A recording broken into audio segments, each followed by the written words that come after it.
Hi, hello everybody out there in social media land, and hello to all of you who are watching this replay. I am so excited to have this chance to talk with you. I want to share a few thoughts. If you're on the brink of giving up on love, and I see a lot of people out there, I'm out there interacting in different groups that I joined back when I was single, and I'm hearing from a lot of people and messages and whatnot. They're kind of frustrated with the dating scene. They hate being single, feel like it really sucks, and they think there's no one out there for them. Some people have said, I just gave up. I don't want a partner. I'd rather just have friends. I'm done with this. Before you give up, I have some things I want to share with you. And before I get into those things, what I'd really like to do is, first of all, remind you that I am doing a little bit of market research, and I'd love an opportunity to talk with you about what your dating experience has been like so that I can create content that's going to be more useful for you and everybody else. Because if you have a question or a problem, you can bet someone else is having that same struggle. So please reach out to me with a DM to let me know that you're willing to either talk with me or respond to the survey so that I can get all that information and create great content that's going to help you and other people find the love that you're looking for. So without much further ado, I'm going to hop into a little story I like to tell. I tell all of my clients the story. It's in their beginning module when they get started with me, and it's called An Autobiography in 5 Short Chapters. It's by Portia Nelson. It's a great little tiny piece of literature, and I'll tell you the story. Chapter 1. I'm walking down a street. I have no idea where I fall into a hole. I have no idea where I am. All I know is it's dark, it's cold, and it hurts. I climb out and I go on my way. Chapter 2.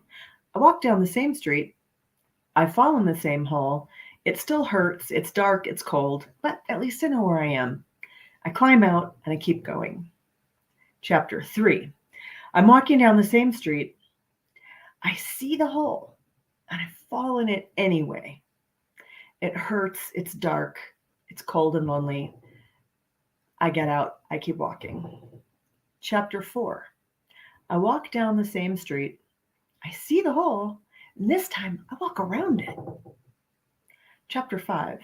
This time I choose a different street. And I teach this poem to everybody that I work with because it is a super great summary of the change process when you're going through personal growth. You go through this thing where you are in pain, you know something's wrong, but you don't know what it is. And then eventually you sort of like, yeah, I've been here before. I don't know how this ended up happening to me twice, but here I am. And then there's that other part where you're like, oh, I see the pattern as it's currently unfolding. I see that I'm about to fall in that hole and I can't stop myself. Here I go, falling in the hole. And that's like the worst chapter because you're watching yourself play out your worst patterns in real time. You see yourself losing your temper. You see yourself staying in a relationship too long, getting in a relationship with the wrong person. You see yourself ready to book on a relationship rather than give it another chance. You kind of just do and you see yourself doing you, and it's going to lead to pain. You wish you could change it, and you just don't know how yet. And then chapter 4, you're like adjacent to all those same patterns, but they're a little bit better. You can kind of skirt danger, but you're still walking down the wrong road. And then in chapter 5, you choose a different path. And I'm working with a lot of people and a lot of people that come to me for coaching when they very first come in for their discovery call. And this is like a lot of you out there right now. You're frustrated. The dating scene sucks. All the men online just want 20 something women. All the women online just want rich men.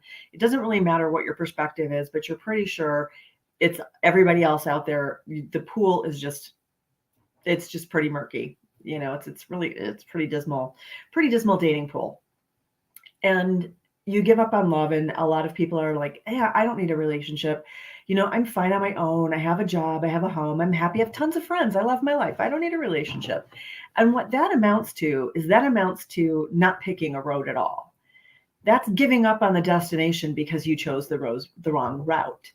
And the reason that we end up in these really unhappy patterns and cycles of bad relationships is because somehow we got the wrong impression that this was the right road to walk down.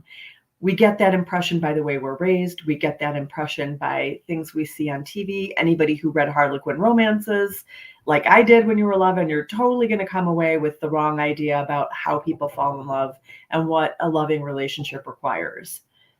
And because we walk down that road, it's got some potholes. And for whatever reason, part of us thinks that what we want is in that pothole. So we just go diving deep into that pothole.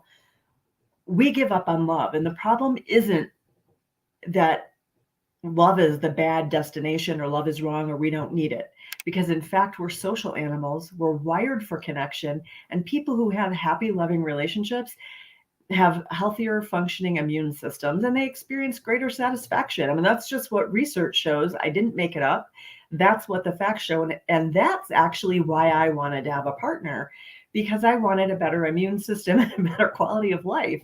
It wasn't that I was desperate. I had a great job. I was fine on my own. I'm a pretty independent person and I'm a super introverted. Being on Facebook and LinkedIn Live is freaking me out. But here I am doing what I do because I want to share this with you. I want you to know that there's another road out there that you can choose. If you're stuck in dead end patterns and you keep getting into painful situations and relationships, you can choose another road. It's a process. And if you keep going down the same road and you keep getting sucked into the same potholes, that's just where you are in the process right now. And I work with people all the time who are stuck in those processes. They keep going down the same road or they fall in the potholes. And I help them lead from their core self. Your core self is your calm, confident, creative center. And that's called being a self-led dater or being self-led in your marriage. And I work with couples too, because coming from that place of self, where you are like, in Jewish tradition, we would call it the neshama. Other people might call it your soul, but that is your core divine essence. And when you're leading from that place, when you're relating to other people from that place, you're not so likely to get sucked into the pothole and you're much more likely to pick the right road. And we get talked out of this road of self-leadership, this road where we lead from what's best and truest in us by all of the bullshit advice that's out there about dating. There's somebody out there for you and you don't need to play a game to get them. So what I've done is I've created a program that helps you identify your core self, get in touch with it, really anchor you in it. And then I've created a clarity process that helps my clients describe in very specific terms what they most need in a partner. And even more importantly, they're able to get a feeling of it in their bones. They know what it's going to feel like when they meet their partner. They know what they're looking for in a very energetic, emotional sense. It's not, how tall they are, what they do for a living, or what their interests are. It's what that fit will feel like when they get their core needs met, when they find that partner that can provide them with a healthy partnership and wants to create the same kind of life they want to create. And last but not least, I help teach people relationship strategies. Now, when I'm doing couples coaching, we start working on relationship strategies right from the beginning because they're already in a relationship and you need those strategies right away. For people who are dating, we work on relationship strategies along the way here and there, but then at the end, there are a couple of additional modules that focus on your dating strategy. How are you gonna go out there and meet people and be self-led and remind yourself who you are before, during, and after every date? How are you gonna develop resilience so that if you happen to meet one of the many jerks that I'm hearing are out there, you can regroup and keep going until you find the person that's right for you? Because there's another road. And the saddest thing to me would be if you gave up on the destination just because you've been walking down the wrong road and it doesn't lead you there. So if this resonates with you in any way, if you can see yourself in these chapters, if you can feel yourself like, I keep going down the same road and I want to do something different, please reach out. Let me know. I would love to hear from you. If you're willing to complete the survey, I'd love to know that too, because like I said, the more information I have about what's going on with you and your dating life, the more I can create content that's going to be helpful for you. That would be great. And if you want to meet with me for just a discovery call to see if mindful dating or couples coaching might be right for you, let me know. It's been great chatting. I hope this has been sort of helpful for you. I'd love to hear any questions in the chat below. Thanks so much. Bye.